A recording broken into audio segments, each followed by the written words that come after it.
আমি এমডি তামিম হোসেন। জানুয়ারি ইনটেকে Middlesex university থেকে আমি আমার ভিসা পেয়েছি। অ্যান্ড আমার সাবজেক্ট হলো BA honours business management. And আমি 2500 পাউন্ড স্কলারশিপ পেয়েছি। অ্যান্ড আমার এই হোল জার্নিতে ইউএন গ্লোবালের কাউন্সিলর রাফি ভাই অনেক অবদান রেখেছে। তিনি অনেক হেল্পফুল অ্যান্ড এনার্জেটিক একটা পারসন। অ্যান্ড তিনি ওয়ার্কিং আওয়ার্সের বাইরেও আমাকে অনেক কোশ্চেনের অ্যান্সার এবং আমাকে অনেক সহযোগিতা করেছে। পাশাপাশি ইউএন গ্লোবালের সাহিদ ভাই আমার পুরো আমাকে পুরোপুরি ইন্টারভিউর জন্য আমাকে প্রিপেয়ার করেছে। আমি অনেক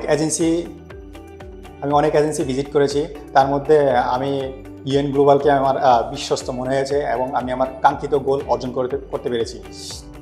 অ্যান্ড সর্বোপরি আমি সবাইকে বলবো যে আপনারা ইউএন গ্লোবাল ভিজিট করেন এবং আপনাদের ইউকে জার্নি তাদের মাধ্যমে করান। Thank you all.